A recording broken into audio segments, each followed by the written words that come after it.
Welcome everyone. As we welcome in Chaim Lerner, we wish him a mazel tov on the bris of an einikel tomorrow morning. Should be Zaychel Achnisa bebrisa shel Avram Avinu bizmanai.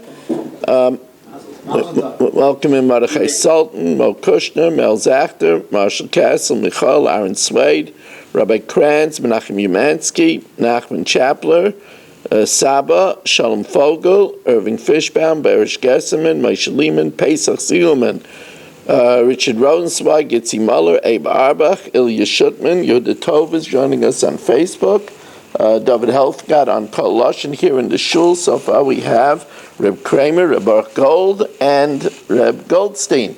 And we are holding on Daf Chaf Aleph from the base, 3 lines from the bottom, as we learn with the tefillah that all children should get into yeshiva with ease and pleasantness. And that's a very big tefillah. We also learned tonight is Irving Fishbaum has yahrzeit for his mother, Razel Bas Yaakov. Neshama should have an aliyah. She's been Melitzas Yoshe for our family. It's Melitza Yeshara for our family, for all of us and all of Klal Yisrael. She should have a lichter Gan Eden. Rabbi, for Jack Newman's granddaughter. What's the name? Esther Bela Bas Rivka Yenta. Esther Bela Bas Rivka Yenta should have a refuah shalema. N'seich Shachar Yisrael. Also, my shver is taking a test tomorrow, so we'll learn from my shver, my wife's father, Avigdor Aryeh ben Rivka, should have a refuah shalema b'seich Shachar Yisrael. And it's good to have Dr. Reuven Guy joining us tonight, so we have another father and son team here this evening. So now the Gemara says as follows, again, 3 lines from the bottom of Daf Chaf Aleph and Midbeis, Kosvai al Cheres shel Otzis Nokev. It's very interesting. Remember, a perforated flower pot, what grows in it is considered like it's connected to the ground. So, but here he writes the get on a piece of pottery of a perforated flower pot, kosher. Why? Because if he would have to break off the pottery, then it wouldn't be good, because that would be something in between the ksiva and the nesina. But here it's no problem, because the shokalei niala, he takes it and gives it to her. Al ola shel otzis nokev, but if he writes on a leaf of a perforated flower pot, Abaye Amakasha, Abaye says it's kosher because he could still just give her the whole flower pot. He doesn't have to cut off the leaf. The Rav Amaposel, Rava says it's no good. Abaye Amakasha because there's nothing intervening between the writing and the delivery, because he could just give the whole flower pot with the leaf to the woman. The shokaleh, he takes the whole otzis, v'yavle niala, and he gives it to her. Rava says it's no good because we're afraid that he might pull out the leaf and give it to her, and then that's no good because then there would be something intervening between the ksiva and the nesina. Rava Amar Pasel Gezeira Shema Yiktam. He agrees that it would be kosher if he just hands her the whole flower pot. But since we're afraid he might pull out the leaf and then give it to her, which means that there's something intervening between the ksiva and the nesina, therefore it shouldn't be done. Then it's for sure good. Then they can go pull off the leaf and give it to you. No, again, according to Rava, it wouldn't be good. It would not be good? No.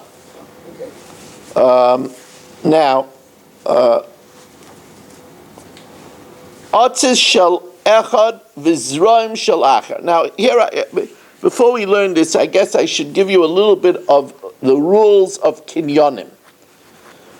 Metaltalin, movables, can be acquired with hagva, picking it up, and hagva is kind of a kol makom. Hagva acquires everywhere, but hagva is only kind of, hagva is only practical if it's light. If it's something that's not light, then the kinyan we do by movables is meshicha, to pull it to you. It's not acquired with money.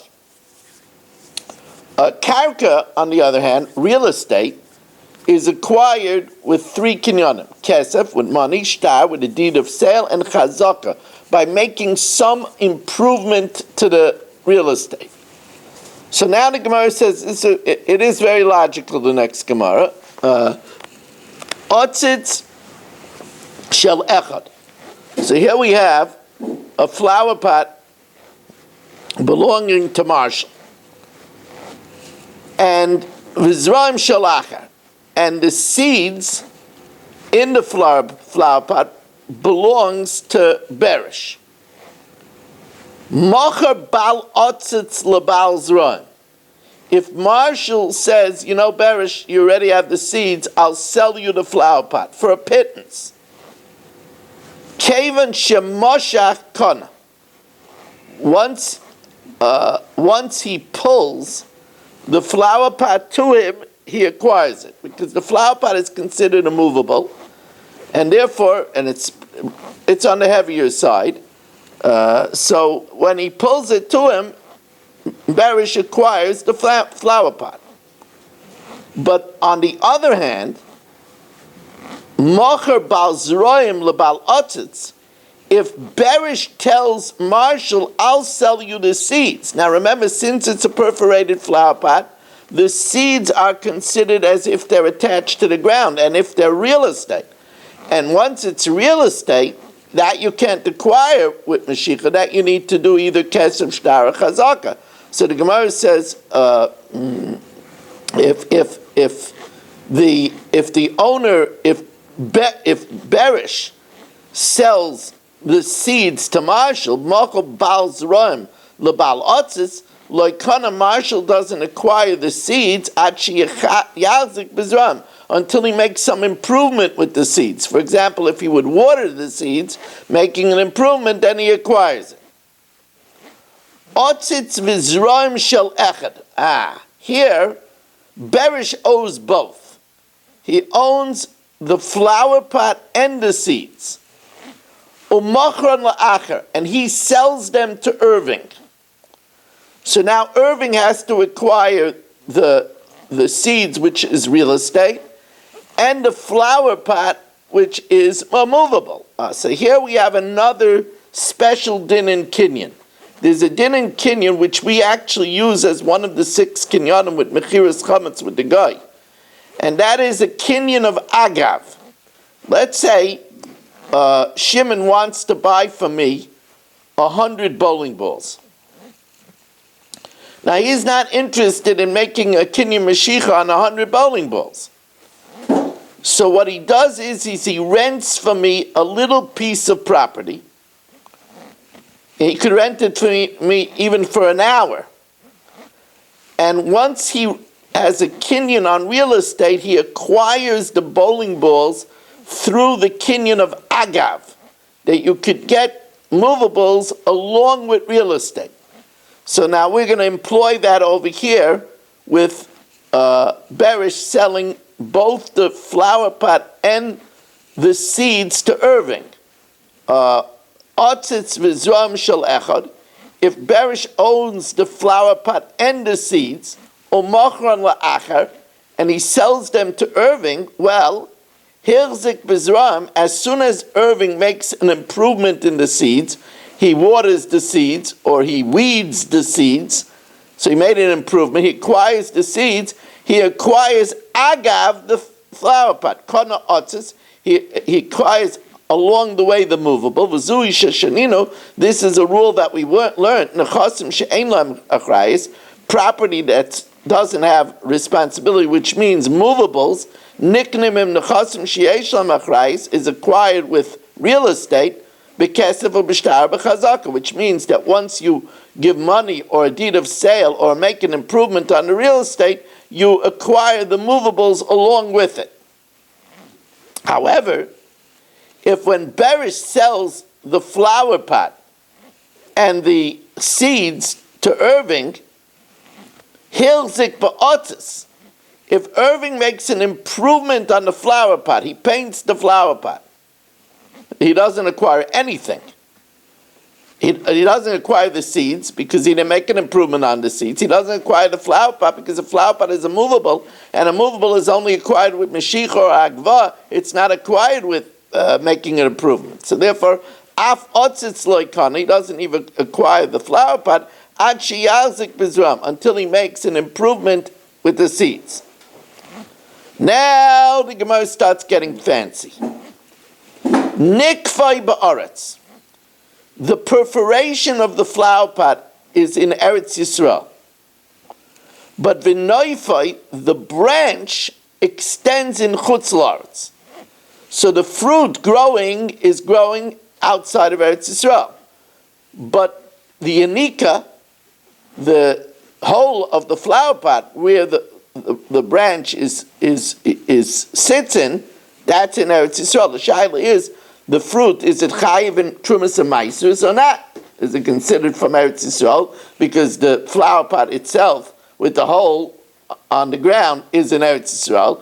Or do we say, since the fruit grows from the branch and that's already outside of Eretz Yisrael, it's pater from trumas and maisers?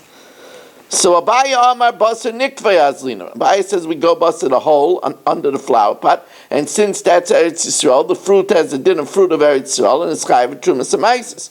Rava says no, Basar Noifei Aslina. We go after the branch. Now the Gemara modifies this. Bida Ashrish, if the plant took root, so there's roots going from the hole into the ground, everybody holds we go Basar where the root is. So Kulei Amalei Pligi, that the fruit needs to take Trumas and Maises because it has roots in Eretz Yisrael.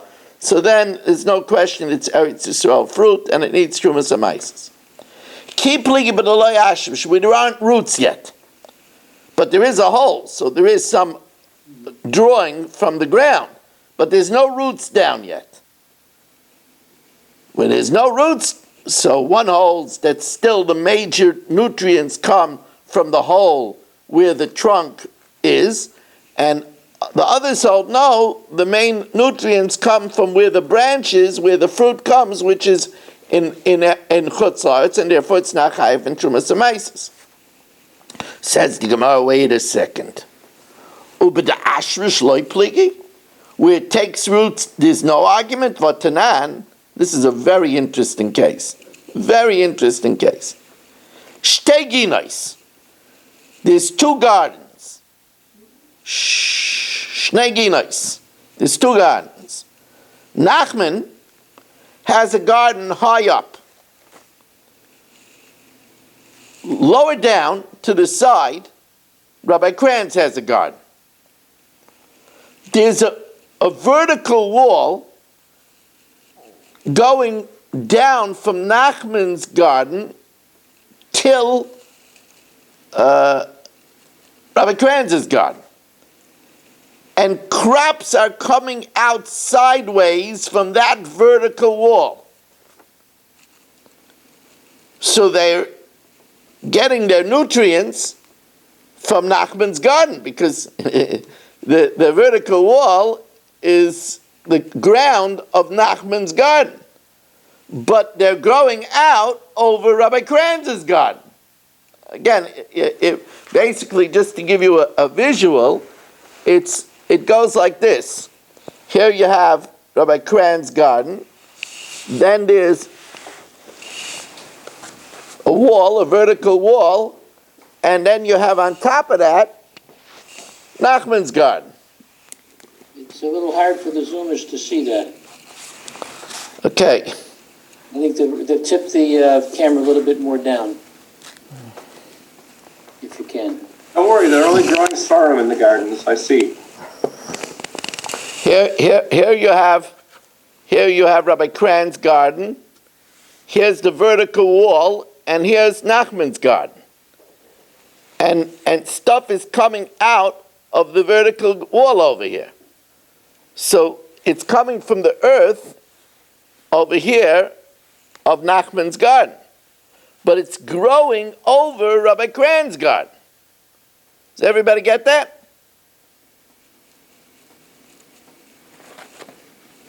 Yes, Huh? I get that. Hello? Yeah, but what's he growing down there? Yeah, that's good, Rabbi. We get it. That's very helpful. Thank you. He's growing dates for date beer. What do you think he's growing? Frankfurters? Yeah. Frankfurters and bourbon. That's where I credit him. Yeah, Hashem. How did this happen to me? You asked for it a long time ago. We want to welcome in Michael Druck from Delaware, Mark Siegel. I think a marshal grew over there. Now, so again, it says, "V'tanan shtegan ginoi zu al gavzu." You have one garden on top. You have one garden on top, a vertical wall, and then another garden on the bottom. So, and the stuff comes out from the vertical wall. Shtei ginois zu al gavzu v'yerek beintayim. Rameir Omer shel Elyon, what grows out belongs to Nachman because it grows from his earth. Rabbi Yehuda Omer shel Tachton, Rabbi Yehuda says that it belongs to Rabbi Kranz because it grows over his field. So here you see that we say that even though it takes root, still Rabbi Yehuda holds we don't go basa where it takes root, we go basa where it grows over. Says the Gemara, no, but Hasam Kidiktani Taima, there it says the reason. Amr Reb Meir, Ma'im Yurtze Elyon Lital Es Afarai. Reb Meir says, look, if Nachman would take away his earth, there would be nothing. And Kanyerek, if Nachman decided to take it away and make a pickleball court there, then there would not be nothing growing there. Amr Reb Yehuda, Ma'im Yurtze Tachton Lamalas Es Ginosai Offer, if Rabbi Kranz would have taken away the space and built a high-rise apartment there, then Ein Kan Yerek, there would be nothing there. So therefore, that's what they're arguing about. They're arguing about who has the bigger claim to it, Nachman because it's coming out of his soil, or Rabbi Kranz because it's growing in his area. Says the Gemara, Vakati b'da ashrish loy pligi, where it takes root, they don't argue. But Tanya, we learned in a brayse, Elon miksasai ba'aretz or miksasai b'chutz la'aretz. You have a tree that part of it is in Eretz Yisrael, and part of it is outside of Eretz Yisrael. So Rebbe holds tevel v'chulin mu'uravim zeh b'zeh. Every fruit that grows from this tree is a mixture of tevel, which means it has to be tithed, and chulin, because it's a mixture. It has nutrients from Eretz Yisrael, which makes it tevel that needs to be tithed, and nutrients from outside of Eretz Yisrael, which is chulin. Now that's a problem because each date, each grape is a hybrid, and therefore you can't take off from grapes in Eretz Yisrael for this grape, because the grape in Eretz Yisrael is completely chayiv, and this grape is part of it is p'tur. The ain't termim min achiyav ala p'tur. You would only be able to take off from the tree itself because they're all a hybrid. Reb Shimon Gamliel says no. Hagadol b'chiyav chayiv, that which grows on the Eretz Yisrael side is chayiv. Hagadol b'p'tur p'tur. Now, says the Gemara, my lav, isn't this talking about where mixas noifai ba'aretz or mixas noifai b'chutz la'aretz, where just some branches are in Eretz Yisrael and some branches are in chutz la'aretz, and all the roots are in Eretz Yisrael, and still we say that there's a mixture, and we don't say that we go according to where the root is. Says Gemara, loy. It's mixa shrashim ba'aretz or mixa shrashim b'chutz la'aretz. Some of the roots are in Eretz Yisrael, and some of the roots are in chutz la'aretz. And therefore, that's why we say it's, according to the Tanakhama, it's a mixture, while according to Reb Shimon Gamliel, we say that only that which grows in Eretz Yisrael. So Gemara wonders, how could Reb Shimon Gamliel argue? Or my time in Reb Shimon Gamliel, if it has roots from Eretz Yisrael also, so then it's even that which grows in Eretz Yisrael is a combo. How could he say it's not? Says the Gemara, the mafsik sunama. Under the ground, there's a wall of rock that separates the roots of Eretz Yisrael and the roots of Chutz La'aretz. And that's why it's the position of Shimon Gamliel that which grows in Eretz Yisrael is chayiv, and that which grows in Chutz La'aretz is pater, because there's a wall separating the roots. At my time of the Rebbe holds that even though there's a wall separating the roots, but in the trunk of the tree, where there's no wall, all the nutrients mix up together. The Hadrei Arvei. But my kamifligi, what do they argue about? Mar Sabar Avira Milvalbo. That as they go into the airspace of the trunk, they get mixed up, so that every fruit has a nutrients of Eretz Yisrael and Chutz La'aretz. Since the roots are separated and there's a wall separating them, so there's no mingling, so therefore that which grows on the Chutz La'aretz side is pater, and that which goes on the Eretz Yisrael side is completely chayiv. Rabbi Yehuda ben Meseira Aimer, Rabbi Yehuda ben Meseira, now the Mishnah mentions diphthera. So now the Gemara says there's different types of hide.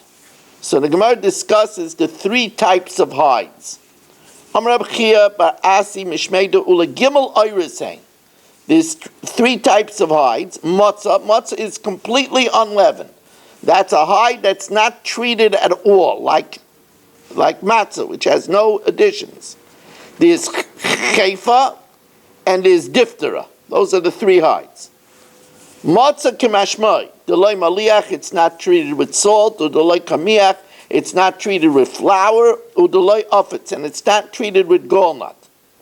Now, lamai hilchasa, why do we mention this matzah klaf? Remember we said that when you're chayiv for carrying something on Shabbos, the Gemara many times tells what's the minimum amount. So the Gemara says, what's the minimum amount of untreated hide? That's not fit for riding.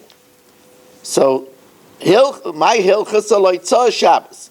The minimum amount that you chayiv if you carry it on Shabbos, v'kamashi uray. What's the minimum amount? Kedetani Rav Shmuel bar Yehuda, kedei lotzer mishkol katana. To wrap around a small weight to protect the weight. You know, you don't want the weight to be have any erosion. You don't want it to be corroded, because then it won't give you an accurate weight. So you keep it wrapped up. This is a weight of lead. The kama, what's the minimum weight? Amarabai ki riva de pumparisa. That's a 16th, a quarter of a quarter. There was a weight, a 16th in pumparisa. So enough of this untreated hide to protect such a weight, you'd be chayiv for carrying it on Shabbos. Chifa, the hide known as chayfa, the Art Scroll pronunciation, I just checked it, is chayfa. This is already treated somewhat. How is it treated? Chayfa is demoliach, it's salted, v'loy kamiach, but not treated with flour, v'loy ufetz, it's not treated with galnut. Lamai hilchasa, what is that fit for? Lamai hilchasa, excuse me, what's its halacha? Loitzah Shabbos, to tell us the minimum that you're chayiv for carrying in Shabbos, v'kamashi uray, kedetnan, or such a hide which is just treated with salt, is kedei lasais kameya, enough to make an amulet. Diphthera, the maliach, the kamiach, v'loy ofitz, it's salted, it's treated with flour, but it's not treated with galnut. Lamai hilchasa, also loitzah Shabbos, v'kama shiurai. What is the shear? There, kedei lichtav alav es get, enough to write on it a get, and this is going according to the sheet of the Rabbanan in the Mishnah, that you could write a get on diphthera even though it wasn't treated with galnut, and therefore it could be forged, it could be erased and not noticed, but this is going according to Rabbi Lazar, who holds Eidei Mesira Karsei, that we rely on the witnesses to the delivery, so we're not worried about a forgery. Now the Chachamim Machshirin. The Chachamim say that you could write on something on an erased parchment, even though once it's erased, you could erase it again, and it won't be noticeable. So we should be worried that it could be forged, but we're not forged because we don't rely on the document. We rely on the Eidim that saw it delivered. Man Chachamim Amar Rebbe Lazar, as we turn to Daf Chav Beis Amud Beis, and as Marshall said, a big disappointment in many people's eyes that it's such a small Amud. I know it's terrible, but the good news is that there's a whole Chumash here, so you won't be disappointed. Says the Gemara, Rebbe Lazar, it's going according to Rebbe Lazar, Da'amar Eidei Mesira Karsei, that's the witnesses of the delivery that achieved the severance, and therefore we're not worried about that there might be an erasure, because the witnesses that witnessed the delivery saw the get, and if there would be a change, they would tell us what the change is. However, the Amar Rebbe Elazar, lo hiksha Rebbe Elazar ela la'alter. That's only if the get was delivered right away. Aval mikanad asari yamim, if the get was delivered 10 days after it was written, then if it was written on something could be forged, we worry. Because maybe the Eidei Mesira won't remember what was written in the get, and maybe it had a condition, and the husband might have erased the condition and changed it. Right? So there, says the Gemara, maybe there was a condition, and they erased it and forged it and changed it, and since it's 10 days later, the Eidim might not remember it. Rabbi Yochanan says, why? Because the im isa dava beitanai, if there was a condition, these things witnesses that were witnesses, these things witnesses would remember. The im isa dava beitanai midke dekire, they would remember it. As we welcome in Gedalia, the easy chair way is not the easy way over here. You know what I mean? There's a rabbi waiting in shul. Where's the rabbi? Doesn't she get the get? Doesn't she receive the get and get to keep the get, or she has to give it back? No, she keeps the get.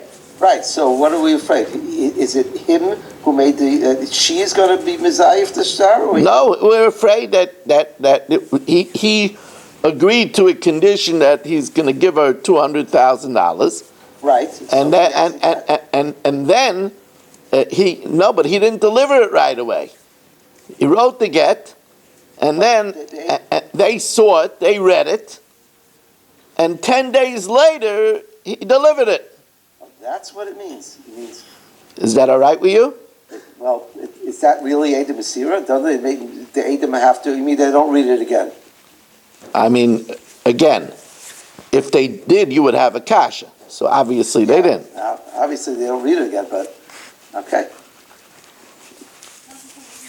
Now, are we good? Yeah, okay. He accepts the Gemara. Now, V'amar Rabbi Lazar tells us, Lo hiksha Rabbi Lazar ela begittin.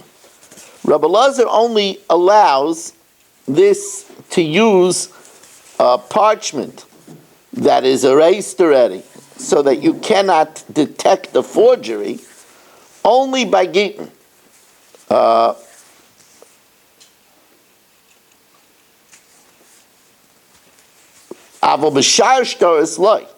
But by other documents, we don't rely on this. Why? Because here, by other documents, people could pull out the shtar 5 years later. And 5 years later, the Eidei Mesira are not going to remember what was written in the shtar. and they could change it, and they could tamper it. Look at Rashi says, Aval b'shtaris, the kaima leguvaina, that are used for collection, v'dilma loy mapiklei ad zman arich. They might not pull out the shtar until a long time later. V'yishkechu edei mesira es hadavar. And the witnesses of the delivery will forget about it. And v'samchina na edei chasima, they'll rely on the witnesses of the signing. V'hu mezayif ksav elyon, and he'll erase the upper and put in whatever he wants. And the signature of the witnesses are in place. And as the Gemara says, when Yirmiyah bought land from his cousin at the time of the Galus Bavel, so it says, Unesatem b'klei cheres, and he put it in an earthenware vessel, Laman Yamdu Yomim Rabim, in order that it should remain a very long time.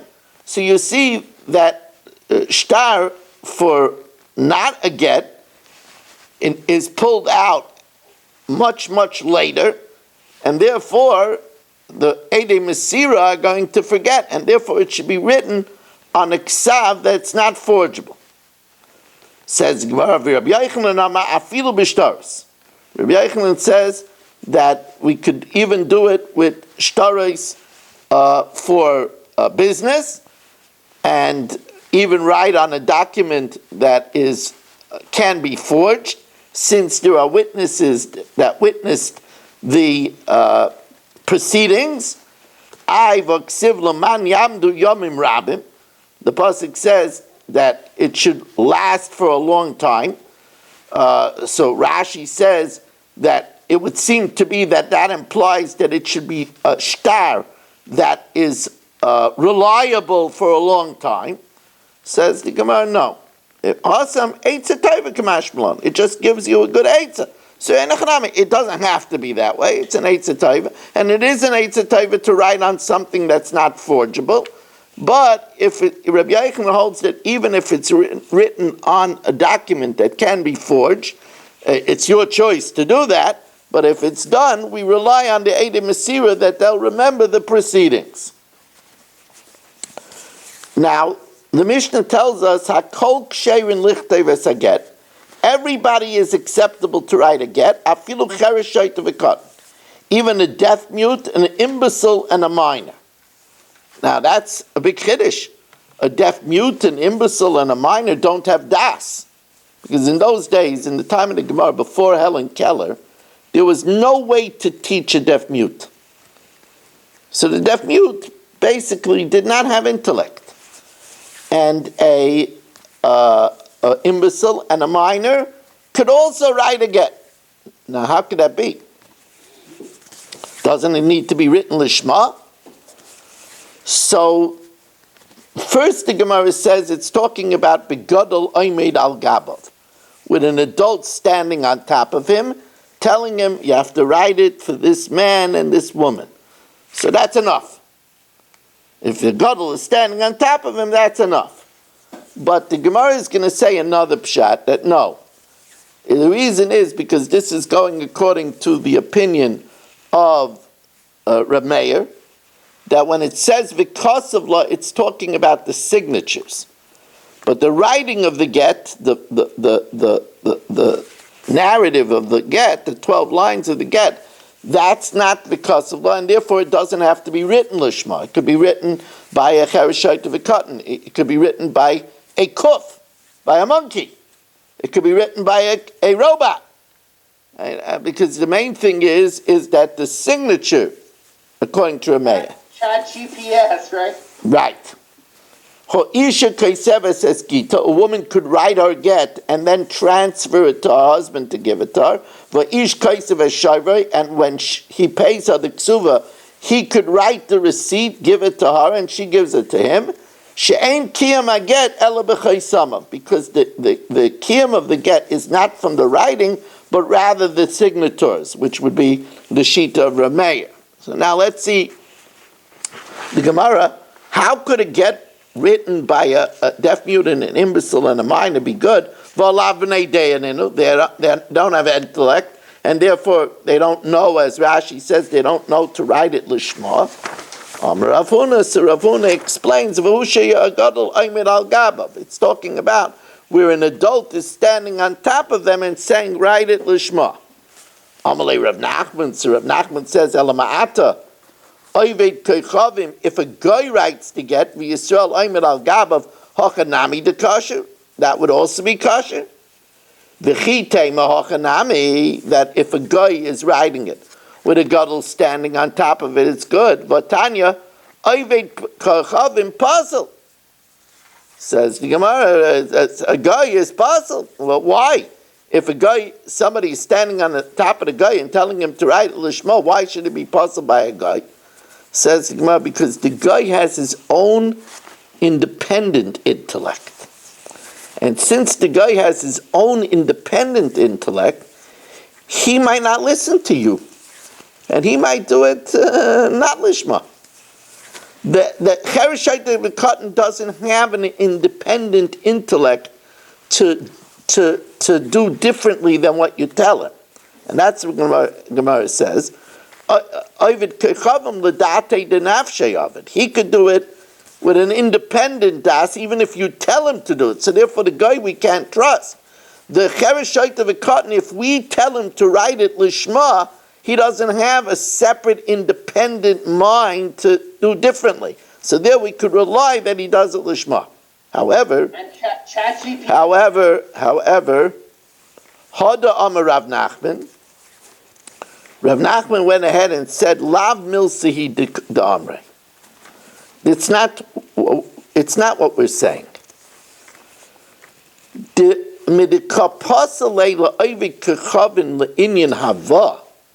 Since we disqualify a guy from bringing the get, we'll see in the end of the Mishnah that a guy can't be a shliach to bring a get, because you could only make a shliach to do something that he is in that world, and a guy is not b'teiros gittin and kedushin. There's no gittin and kedushin by a guy, so he can't be a shliach.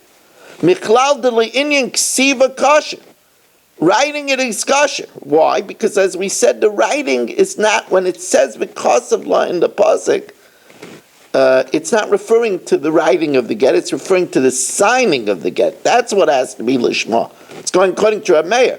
Vatanya, indeed we learn, Vatanya oived kochavim pasel. I will learn the Goyis pasel. Says, well, yeah, Goyis pasel, that's going according to Rabbi Lazar. Hahi Rabbi Lazar, that's going according to Rabbi Lazar. Dama Edi Masirika, I say, that it's the witnesses of delivery that seal it, and therefore, what's the pivotal, what's the v'kasav in the Torah? The v'kasav is the text of the get. So if the text of the get has to be lishma, then you can't rely on a guy. And even if there's gadol al gabav, you can't rely on him because he's an independent das. Or b'ina ksiva lishma. But a guy does it on his own. But when it comes to a chereshite of a cotton that doesn't have its independent mind, it's going according to Reb Meir in our Mishnah.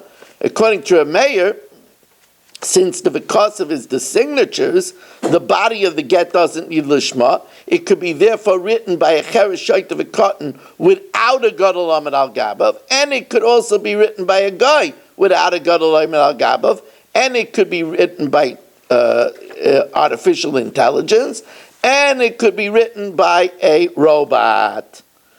Rabbi say we'll stop over here.